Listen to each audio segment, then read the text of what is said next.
Okay, so nandito pa rin tayo sa Malabon. So, bali ito yung ating part 2 video. So, dun sa ating part 1, binaybay natin ang kahabaan ng C. Arellano Street. And alam ko marami akong na-miss na mga lumang bahay. Pero kung meron man, please comment below para mabalikan natin yan. Okay? So, ngayon naman dito tayo sa kahabaan ng General Luna Street.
Kaninong bahay yan, kuya? Alam mo?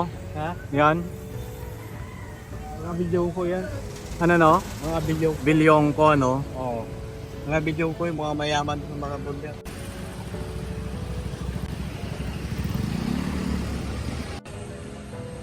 Okay, so Bilyongco Heritage House. So puntahan muna natin yung bahay ni Buenaventura.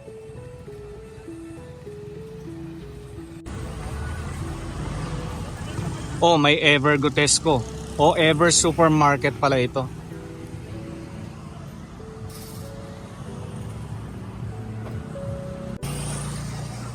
Ayan, pasensya na kayo kung medyo maalog yung video natin kasi cellphone lang yung gamit ko. Ayan. So dito tayo sa Bernardino Street.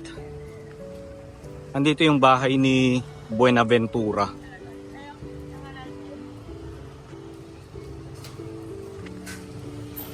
Eto na siya.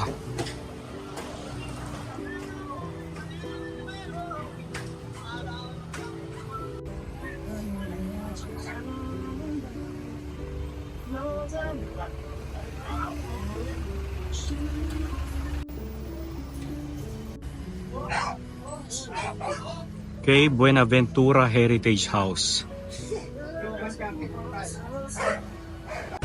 Okay, so galing na tayo ng Buenaventura. Ito, ulitin ko lang, Bilyongco Heritage House.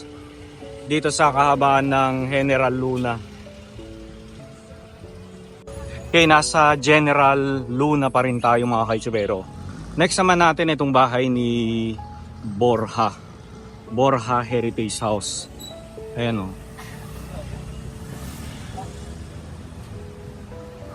One of the well-preserved heritage house dito sa Malabon. Ayan.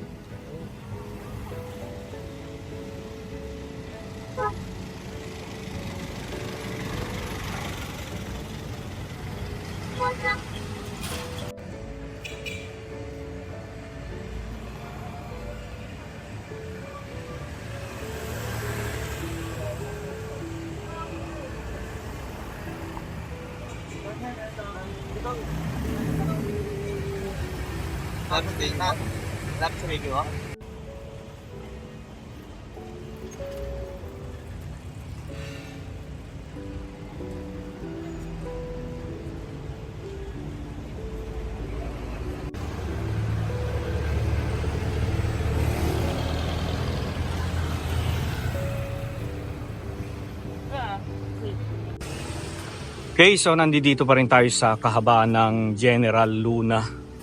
Ayan.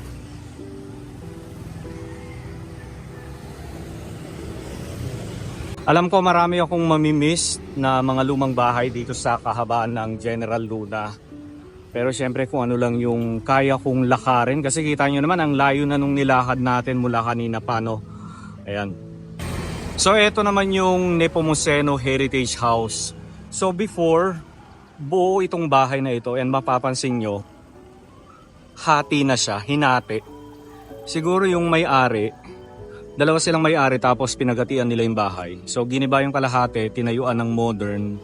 Tapos yung kalahati, tinira yung luma, ano. Ayan.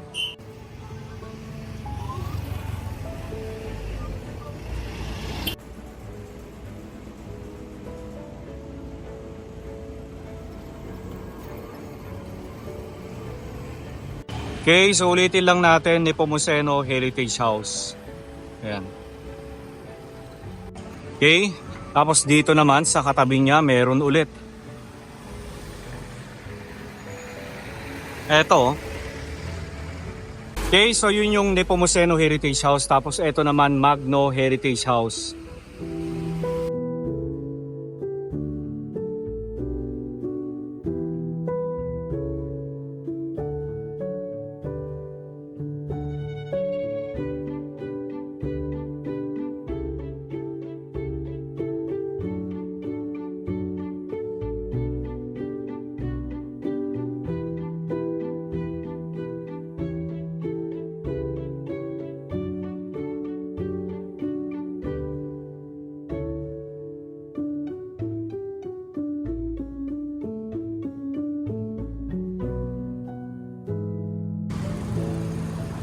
Diretso nga muna tayo dito.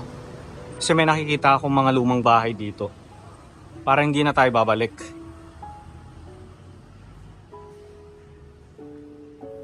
Nawala na. So sa Google nakita ko may nakatayong mansion dito. Ngayon wala na pala, giniba na.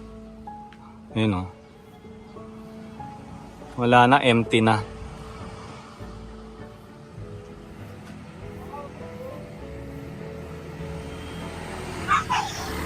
Okay, balik na tayo ng General Lunay Street.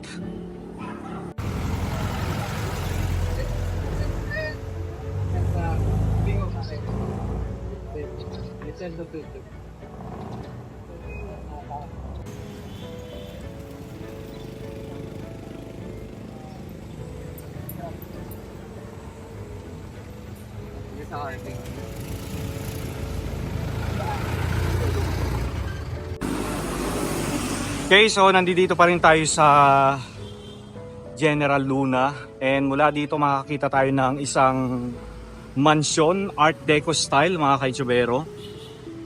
Ayan.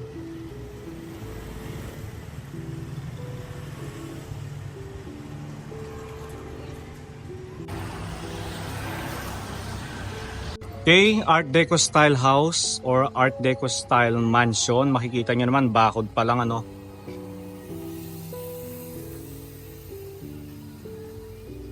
Very nice. Pero ito empty na lang ito eh. Wala nang mga gamit.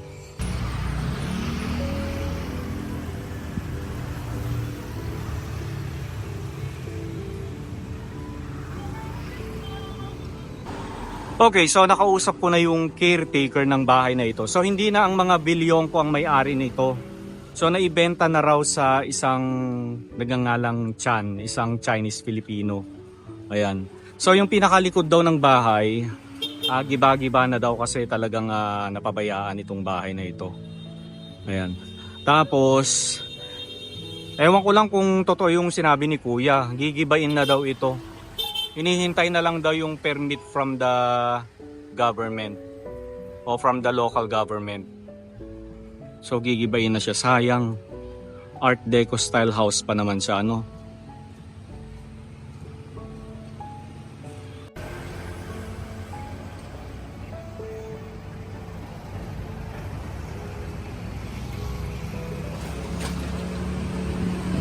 Sayang na pamana.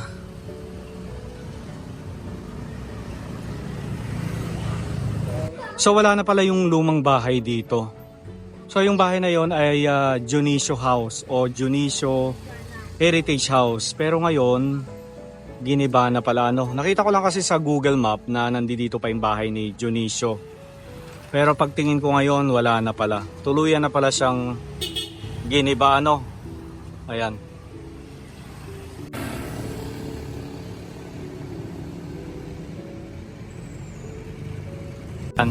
Sinforoso Pascual.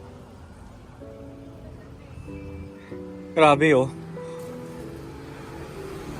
Nagmistulang malalim na yung bahay kasi na-develop na yung kalsada, nakailang patong na. Kaya yung mga lumang bahay, nagmimistulang kala mo lumubog. Ayan.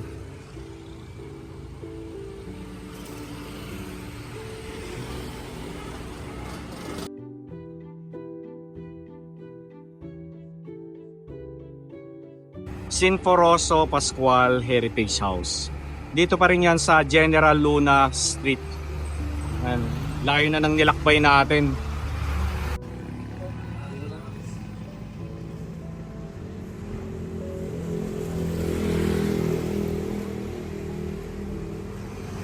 Okay, so ulitin ko lang, Sinforoso Pascual Heritage House.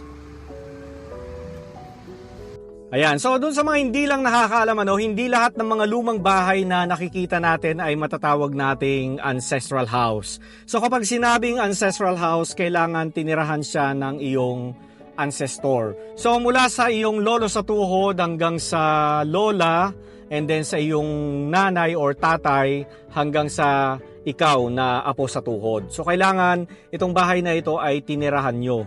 Tinirahan nyo at inalagaan nyo. Kailangan hanggang 5th generation or at least hanggang 4th generation ay tumira sa bahay na yan. Okay? Kaya hindi lahat ng mga bahay, mga lumang bahay na kapag nakita natin, lumang bahay, ancestral house. Hindi ganun mga kaitsubero ha. So kailangan alamin muna natin yung history ng bahay, sino ba yung mga tumira. Doon natin kasi malalaman kung matatawag ba natin itong ancestral house. Kung hindi man, pwede natin siyang tawaging heritage house. Ayan. So karamihan ng mga lumang bahay na nakita natin dito sa Malabon ay mga heritage house. Correct nyo na lang ako kung mali ako, kung meron man, siguro may ilan na mga ancestral house. Actually matagal ko nang balak na pumunta rito. Marami nang nagsuggest sa akin na pumunta rito sa Malabon. Even yung pagpunta natin sa Vegan, may mga namit ako na taga dito sa Malabon na sinuggest nila na puntahan ko naman daw ang kanilang bayan at talagang magsasawa daw ako sa kanilang mga lumang bahay dito sa Malabon. And totoo nga, talagang nagsawa ako and at the same time, syempre napagod din ako pero masayang-masaya naman ako kasi nakakita ako ng mga lumang bahay. Syempre tayong mga old soul, 'di ba? Kapag nakakita tayo ng mga lumang bahay or even mga antik na bagay ay syempre tuwang-tuwa na tayo diyan, Ayan, so alam ko marami pa ring mga lumang bahay sa kahabaan ng C. Arellano Street at saka General Luna Street. Siguro marami rin akong na-miss na mga lumang bahay. Kung meron man, please comment below para malay nyo, babalikan natin itong mga bahay na ito. Ayan. So alam ko Alam ko marami pa ring mga lumang bahay na hindi ko naisama dito sa ating vlog sa part 1 and part 2 sa kahabaan ng C. Arellano Street at saka General Luna Street. Alam ko marami pa rin mga lumang bahay dyan na hindi ko alam, hindi ko lang nakita. Ayan, so happy naman ako na nakapunta ako dito sa Malabon at maraming salamat sa inyo kasi sinamahan nyo ako. Kaya dun sa mga nanonood, sa mga nakapanood na ng video na ito ay please, huwag niyong kalimutan na i-share ang video na ito. Malay nyo kapag napanood ng mga may-ari ng bahay na na-feature natin dito sa vlog ay malay mo invite tayo, di ba? Magdilang anghel tayo, Ayan.